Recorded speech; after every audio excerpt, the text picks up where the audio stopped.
Okay, hello you all. Fear and anxiety. How can we overcome fear and anxiety? Of course, there is a difference between the volume, the level of fear that we are facing, that we are feeling.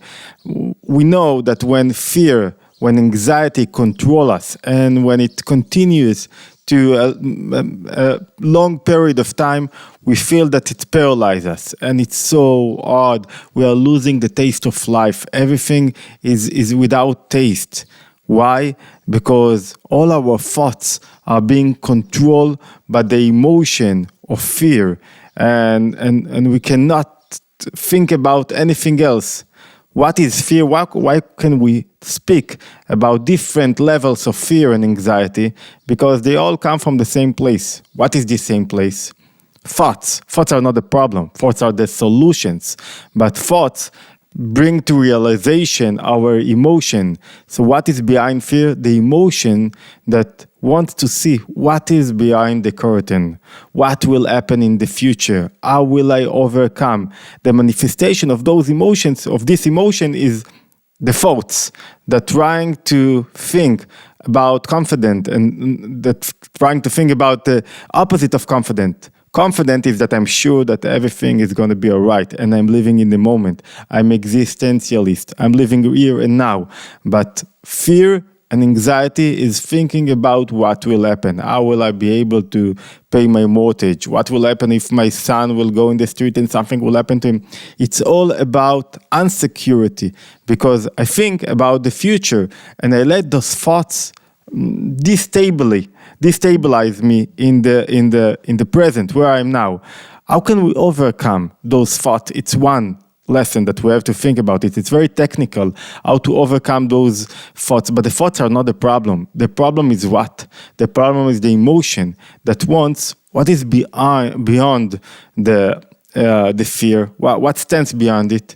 That I want things to be safe. I want to be a part of something that is greater than me.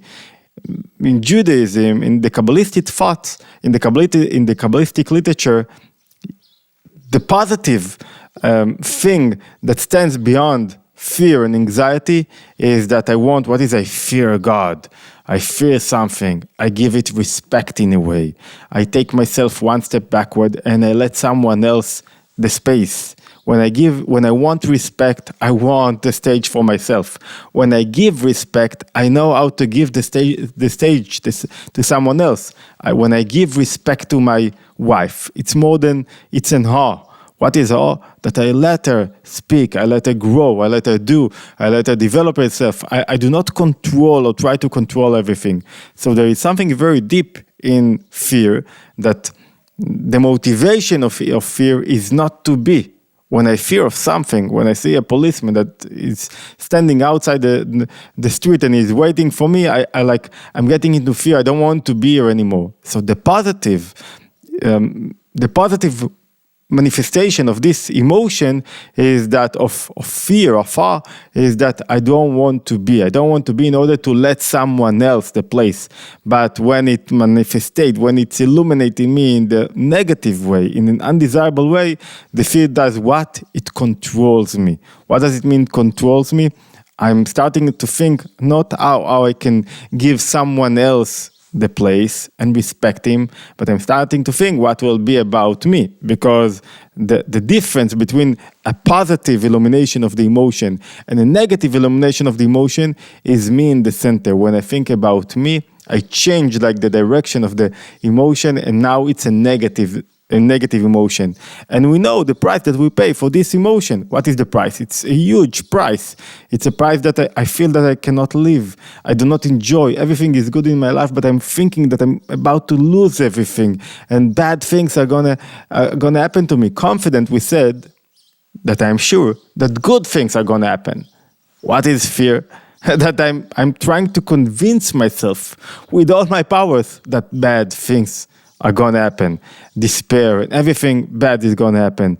And it's there is a major importance to our liveliness, to good life, to know how to overcome not only stress, but anxiety and thoughts about what will happen and fear. How can we do that? Let's take few advices from Maimonides. Maimonides is one of the most prominent, important sages in the Jewish thought. And he's saying, it's like he's directing us to the place, if you want to learn something, go to the best. Go to those who knows how to deal with the thing that you want to handle. And who are those who knows the best how to handle fear and anxiety? Maimonides suggests that we will go to the warriors. Warriors in times of war. How do they handle their fears? Because they are facing the worst fear that you can see. And we can, you can understand, I was in the Israeli army as a warrior, and you can think when a warrior is getting on the stage, when he's in war, when he's facing war, and when you're facing war, you see very hard things. People are about to die, people are about to be injured. And when you are facing war, you cannot let the fear control you. Why? You have fear, but you have to overcome it. If you won't overcome it, you won't see the whole picture. You won't be able to do what you have to do. Like the fear will control you, and now you will be, as we said at the beginning, paralyzed. That's why, in order to win the war, you have to overcome fear. You cannot go, even when in matching, UFC game, when you go to the match, if you are in a mode of fear, if you let the fear control you or penetrate a little bit into you, you will not be able to manifest, to act in the best way that you know and you practiced on. That's why fear in those situations are not a good motivations. There are those who say that a little bit of fear is good because it motivates you how to keep yourself alert. But we don't want the fear to keep ourselves alert. We want our mind to keep ourselves alert. The fear does not, in the negative way, it illuminates in our soul, in our life, in our mind. It's not a good motivational power. It's a bad one because it closes our eyes. It does not let us continue forward to see the whole picture, to see whatever we need to do. That's the problem with fear. That's the problem with negative, undesirable emotions. That's why we have to learn how to overcome. So let's get to Maimonides. He wrote his monumental 14 chapters that there he explained all the Jewish commandments, and he wrote it about less than 1,000 years ago. 900 years ago, and you can listen from his sound how he wants us to take from those ideas to our everyday life. It's not enough to learn how warriors overcome wars. You should take from that few advices how you can overcome your fears and your anxiety. Okay, let's get into his words. He's saying like that. He's saying, who is the person that is fear from facing the war and the tragedies that you can face when you are in the war? You have to be confident. You have to trust your God that sent you to this war. It's not enough. You have to be brave. It's a call for braveness. How can you be brave when you are, you're going to save you have a mission to save your daughters, your sons, your wife, your children? What can you do? When you are going to war, do not think about your wife, your children, but erase them from your remembrance. When you see those movies, there are a lot of movies about wars, and I think it's in the movie 300 about the war between warriors, and one warrior remember what those Romans did to his family, and that's bring him back to life, and he wants to revenge them. But revenge, it's not a strong motivational thing, because when you motivate yourself by the wish to revenge, your mind is weaker. Whenever your emotions controls you, your mind is weaker, and when your mind is weaker, you will always be less. Not best, not the best warrior that you can be. Why? Because when emotions controls you, you do not act from the mind. And when you act from the mind, you see the whole picture. You see, even when you fight in martial art, you cannot allow yourself. So Khabib Nurmagomedov, which was the Russian Muslim fighter, said after his famous fight in 218 against McGregor, I think. He said something like, at the beginning, he sent over me all kinds of words. He cursed me and took me out of balance because I let my emotions control me. And when my emotions control me, everything that I gave him was weaker because I wasn't enough concentrated because my emotions controlled me. And then I decided not to let my emotions control me. And when I decided that every kick, everything, every hit that I took out of myself was a lot more stronger and directed and concise. Okay, so Maimonides continued and he said, it's like an obligation, a commandment, not to let yourself be fearful, not to let yourself get into thought or to anxiety. How can you command something not to be fear, not to fear of something? You do not command on his emotions. You command on what? On his thoughts. Don't think about what will happen. Don't let it control you. And if you do not do that, and he's adding few steps, and if you do not do that, you are not fulfilling your commandment. You are not doing what you have to do. And remember that there are a lot of people on your shoulders that you are fighting for them. You are fighting for your family, for your country, for your village, doesn't matter for whom you are fighting. And when you do not control your thoughts, it's like you do not do what you are obliged to do. And you're going against them. And if you do not, and he's very concise over here, and he's saying strong words. If you let yourself be afraid, if you let yourself be a coward, that means you didn't control your thoughts. You didn't control, and you let yourself think about what will happen if. Think about ourselves, our everyday life. It's a huge thing to know that everything, fear, it's a very natural thing. And anxiety, it's a very natural thing. Why it's so natural? Because you do not know. Nobody knows what will happen in the next moment. Everything could happen. We are afraid of everything. And if something happened, usually anxiety comes without a reason. But when there is a reason, it's like it's easier to face it because I know there is something that I can solve.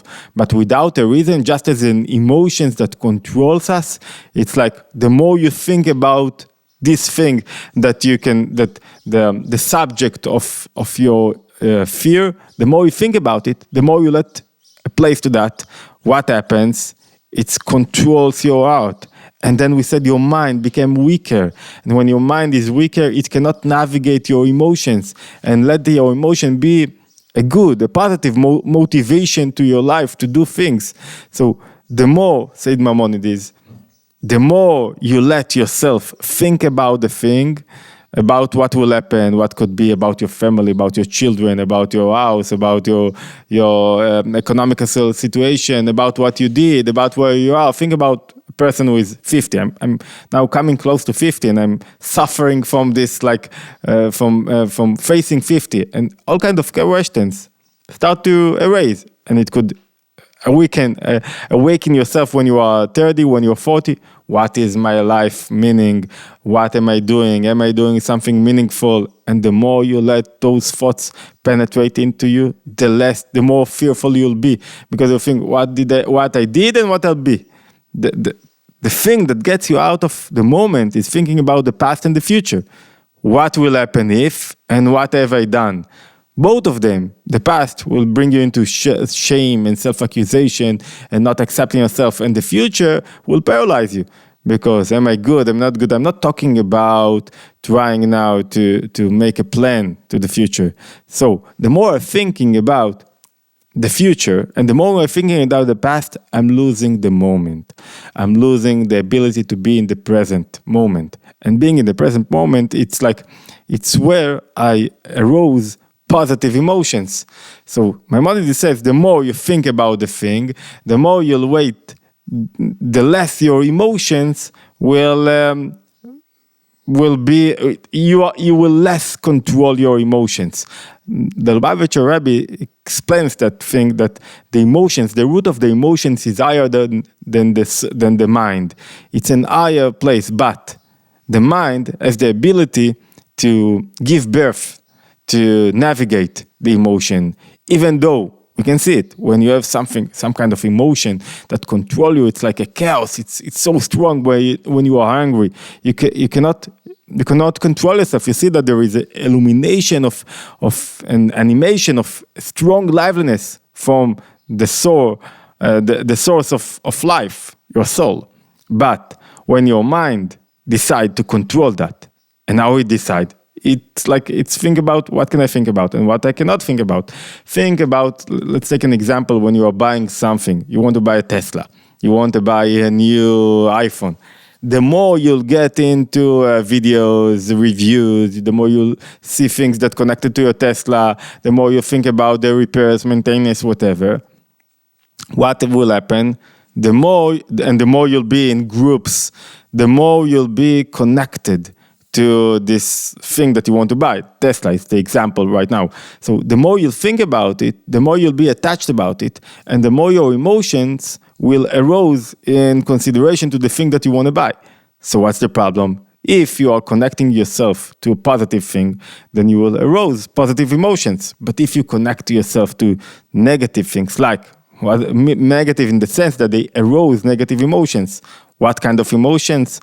Emotions of fear. Where fear penetrates, when you allow yourself to think what will happen. You do not. Nobody knows what happens. That the natural things of fear. Nobody knows what will happen in the next moment. I have a friend that is doing a lot of money, is succeeding, is a very successful guy, but he's living in an endless anxiety that he will lose it. When you have nothing to lose, you have nothing to lose. So you have nothing to fear about. But when you have something to lose and you are always thinking about what will happen if I lose it, you are living in an endless anxiety. And this chronic anxiety could happen to you only if you think that you control the future, that it's all in your hand. So you have to lose a little bit to think about this moment. That's the advice that Maimonides gives us. And you can find another advice that he's saying, you have a role in what he's saying. You have a role. You have commitment. People are dependent on you. You cannot allow yourself to think whatever you like. You have to control, to navigate your thoughts, and think about a father that lets himself be in a state of anxiety. Don't say you cannot control it. You can control it. It's in your hands. And when you remind yourself, this is advice, that your house is waiting for you. Your family is waiting for you. You are in endless war in you. You are a warrior of life because you have two dimensions in you. One dimension wants you to live good life, to be in unity in life, to be connected to your spouse, to your friends, to what you're doing. And the other ones, in the other side of you, is just want to be separate, to think about itself. What about me? And whenever you think, what about me, there is a dangerous zone outside, an emotional dangerous zone that can bring you to undesirable things. So first thing, don't think, erase your children and your wife from your mind, and don't think about what you have to lose in order to be a good warrior, a warrior that is concentrated in the moment. Second thing, remember that you have a role, you have obligation, you have responsibility, people are waiting for you. And the third thing is adding, when you are fighting and you are succeeding in being in the moment and overcome those thoughts that concealed in them the emotion of fear, I promise you that nothing will happen to you and you won't face bad events, and you will be able to build a house in Israel and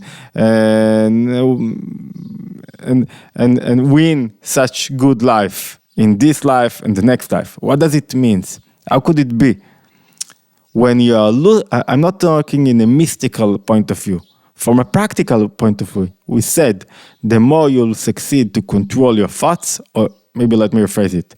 When you let fear and anxiety control you, it's not only that the external world will win you, because you will be weaker, but you yourself will eat yourself by all kinds of diseases, what is heart attack and problem that all the diseases comes from what? From stress, from anxiety. So when you will win that, I promise you that you will win by winning. Doesn't matter who you are, doesn't matter what you did. In this moment that you develop confidence and trust, you will win. What you will win? You will win a bright, a good future. Why? Because you are doing the right thing. People are so investing in the body and in health to the body, and it's very important to them. And they run and they do so many good and important things. But the body is only the vessel. You have to take care. You have to to bring nutrition not only to the body, to what also to the mind, to your soul. If you do not feed your soul with the right perspective, the right way to see life, the right way to overcome those undesirable emotions, that what stands behind them is your ego, is you, yourself, your entity you want to be. If you don't feed yourself with the right nutrition, then you will pay the price. And the price, the emotional price, the price of the soul, it's a lot higher from the price of the body. Because as we said, the soul is the rider. The body is the vessel, is the horse. Who rides whom? It's not the body that rides the soul. The soul is riding the body. And whenever you are feeling your body is weak and tired, then it's another topic. That means that you didn't treat, usually, a lot of time, that you didn't give the right food to your soul. Okay, Jewish contemplation, Itbonenut, you're welcome. If you want to help us to believe in ourselves in this project in English and to improve the English, to improve our videos in Hebrew, we upload every day. Things we penetrate into Jewish psychology, and we are diving to the script, to the writings of our sages and to the writers and to the leaders of the Kabbalistic and Hasidic literature, and we're trying to get out of it, extract thoughts, ideas, advices, how to live better life. So if you like that, you're more than welcome to subscribe to our channel. See you in the next video.